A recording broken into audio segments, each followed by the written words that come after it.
इसमें हम देखेंगे कई बार हमें जो हमारा टैक्स होता है वो कई बार हमें अपर केस में चाहिए होता है पूरा डेटा। तो हम उसको विदाउट फॉर्मूला कैसे कर सकते हैं? पहले हम डेटा सिलेक्ट करेंगे।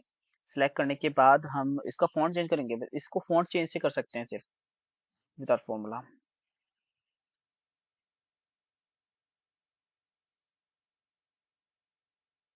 देखिए, ये विदाउट फॉर्मूला इसका अपर केस तो हो गया है, लेकिन इसका फॉन्ट चेंज हो गया बस। अगर फॉन्ट की जरूरत नहीं है ज्यादा तो हम अपर केस में ऐसे कर सकते हैं। अदरवाइज हम इसको फॉर्मूले के थ्रू भी कर सकते हैं, जैसे मैं आपको दिखाता हूँ।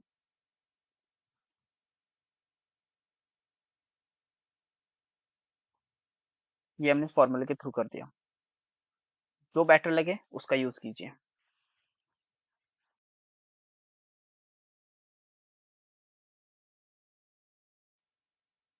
इसमें हम जानेंगे, जैसे इस सेल में हमारा एक इंफॉर्मेशन आ रही है, एंटर ओनली अपर केस। ऐसी हम सारी सेलों में कैसे लगा सकते हैं इस इंफॉर्मेशन को।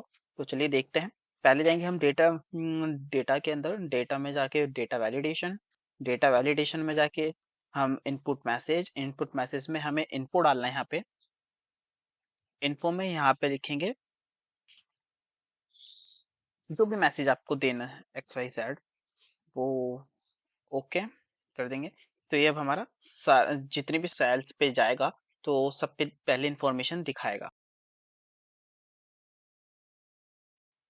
इसमें हम जानेंगे कि कई बार हमारे शीट्स में काफी ज्यादा फॉर्मूले लगे होते हैं, तो किसी भी टेक्स्ट को हम सेंटर में नहीं ला पाते विदाउट मर्जर के। तो मर्ज हम कर नहीं सकते उनमें उसमें, क्योंकि हमारे उसमें फॉर्मूले लगे होते हैं काफी सारे।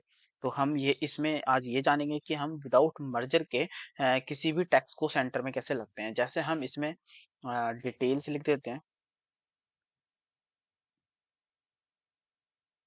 इसको अब हम सेंटर में लाते हैं। इसको सिलेक्ट करेंगे और फिर इसमें राइट क्लिक करेंगे सिलेक्ट करके। जाएंगे फॉर्मेट सेल पे, अलाइनमेंट, फिर जाएंगे इसमें सेंटर, अक्रॉस सिलेक्शन। ओके, देखिए आपके सामने। इसमें हम ये सीखेंगे कि जैसे अब मैं यहाँ पे जैसे ही कर्सर रखूंगा अपना, तो जिसका भी आधार कार्ड होगा उसकी फोटो भी आएगी साथ में। तो हम इसमें कैसे लगाएंगे तो वो जानते हैं। लेकिन इसमें एक चीज और ध्यान रखना कि जो जिसका एक्सेल 2021 या 22 का होगा, 21 का होगा, तो उसमें नोट से ओपन करना है आपको कमेंट बॉक्स। और जिसमें 2021 से पहले का है उसमें आपको न्यू कमेंट से ओपन करना है। ठीक है, तो मेरा 2021 का है तो मैं नोट ओपन करूंगा यहाँ पे, न्यू नोट ऐसे। तो जो भी है उसको क्लियर कर लेंगे। इसको क्लियर करने के बाद इस पे नीचे बॉटम पे क्लिक करेंगे। फिर जाएंगे फॉर्मेट कमेंट पे जाके colours and line, colours and line में जाके कलर्स में करेंगे हम इसको फिल्स इफेक्ट। फिल्स इफेक्ट में पिक्चर, पिक्चर में जहां से हमें सिलेक्ट करना है वो पिक्चर लेंगे हम अपने सिस्टम से।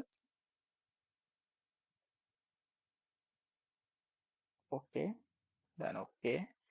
फिर अब इसको हम अपने अकॉर्डिंग रिसाइज कर लेंगे। ये देखिए, आप आप जिस पे भी कर्सर ले जाएंगे उस पे उसके आधार कार्ड के अकॉर्डिंग उसकी फोटोज भी हम ऐसे लगा सकते हैं। इसमें हम ये जानेंगे कि एक ही डेटा में से कई बहुत सारा डेटा कॉपी करके एक ही बार में पेस्ट करने की तरीका सीखेंगे। चलिए सीखते हैं। कई बार क्या होता है कि हम बहुत सारा डेटा होता है तो हम मैन्युअली ऐसे कॉपी नहीं कर सकते एक एक रोज को। तो सबसे पहले हम क्या करेंगे, इसका क्लिप बोर्ड ओपन करेंगे। फिर जो जो डेटा हमें कॉपी करना है तो उसको हम एक एक बारी से कॉपी करते रहेंगे। ये हमें डेटा कॉपी करना था, हमने ये डेटा कॉपी कर लिया है। हम नेक्स्ट सीट पे जहाँ पे भी पेस्ट करना चाहेंगे वहां पे हमने कर लिया। और यहाँ पे करेंगे ऑल पेस्ट। ऑल पेस्ट करते ही हमारे पास डेटा एक साथ पेस्ट हो जाएगा।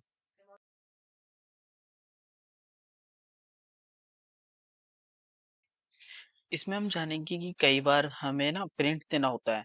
तो प्रिंट में हमारा जैसे हम अभी मैं आपको दिखाता हूँ क्या प्रॉब्लम आती है। अक्सर हम प्रिंट जैसे ही देते हैं तो उसमें ना प्रीव्यू में जब हमारा प्रीव्यू होता है सेकंड, जो ये सेकंड है, सेकंड पेज में उसकी हेडिंग नहीं आ रही है, तो हम आइडेंटिफाई नहीं कर पाते। तो ये हेडिंग लाने के लिए हमें प्रिंट टाइटल, प्रिंट टाइटल में आके फिर हम सीट पे आएंगे। सीट पे आने के बाद रो टू रिपीट एट टॉप, तो इसमें जो भी हमें रिपीट करवानी है हर कॉलम, हर पेज पे, तो उसको सिलेक्ट करना है। देन ओके, ओके करने के बाद फिर हम इसको प्रिंट, एक बार प्रिंट प्रीव्यू करके देख लेंगे।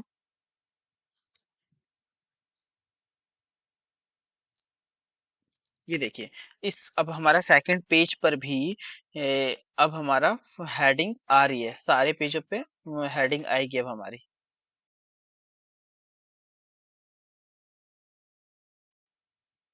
इसमें हम ये जानेंगे कि कई बार हमें ना मंथली एक रिपोर्ट देनी होती है, तो सेम सीट का सेम प्रिंट देना होता है जो हमारा कुछ सिलेक्टेड डेटा होता है। तो जैसे हमारा इसमें अगर हम प्रिंट देंगे तो ये पूरा प्रिंट देगा, पूरा प्रिंट लेता है। तो अगर हमें कुछ सिलेक्टेड डेटा एवरी मंथ देना ही होता है, जैसे हमें एम्प्लॉय आईडी और एम्प्लॉय नेम ही हर मंथ में देना होगा, तो हम इसको क्या करेंगे, पहले सिलेक्ट करेंगे, ये फिक्स कर लेंगे, फिर पेज लेआउट में जाएंगे, पेज लेआउट में जाके print area, set print area, ये हमारा अब सिलेक्ट हो गया। अब हमें एवरी मंथ क्या करना पड़ेगा, हमें सिर्फ इस वर्कशीट पे जाके कंट्रोल पी करना पड़ेगा, ये ऑटोमेटिकली सिर्फ वही डेटा प्रिंट आउट करेगा जो आपने सिलेक्ट किया हुआ है।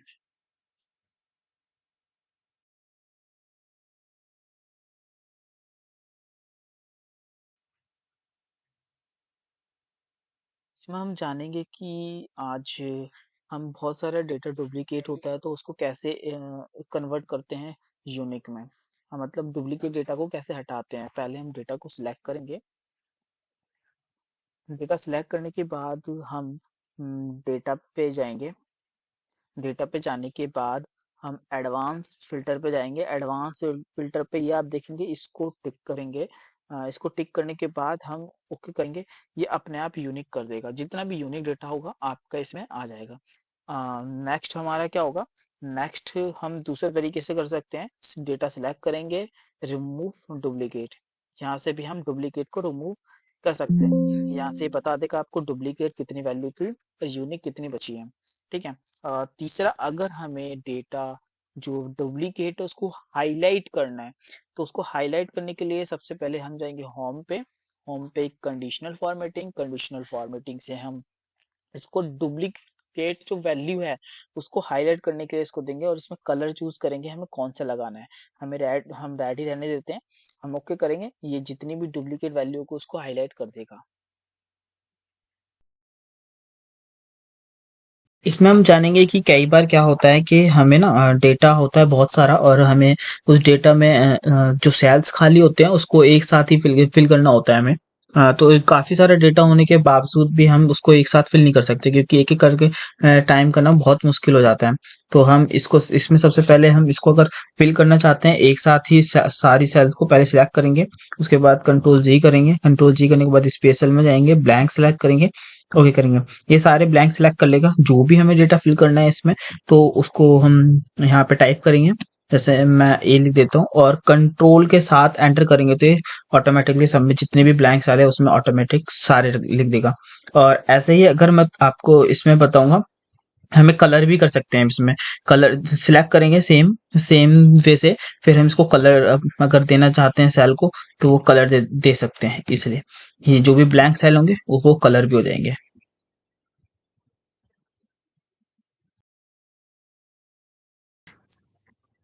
इसमें हम जानेंगे कि हमें एक ही डेटा में बहुत सारी वर्कशीट बनानी है। जैसे अब ये हमारी ईयर्स हैं, इसके अकॉर्डिंग हमें ईयर्स की वर्कशीट बनानी है, और हम एक एक करके करेंगे तो काफी टाइम लग जाता है। हम इसको इजीली ही करने के लिए हम एक ट्रिक है हमारे पास।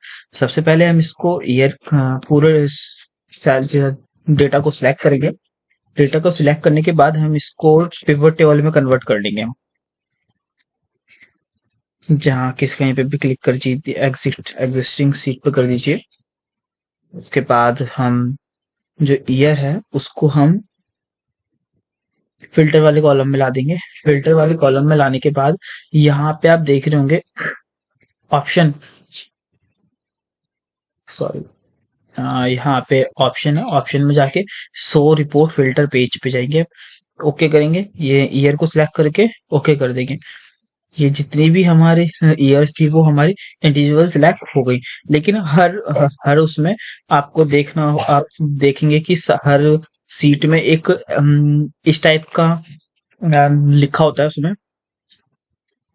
तो अब हम सारी सीटों में से इसको डिलीट कैसे करेंगे? तो सबसे पहले हम शिफ्ट दबा लेंगे, शिफ्ट को प्रेस कर लेंगे। उसके बाद हम लास्ट सीट पे जाएंगे, उस पे सिलेक्ट क्लिक करेंगे। ये सारी सीट सिलेक्ट हो गई हैं। अब हम इन दोनों को सिलेक्ट करेंगे।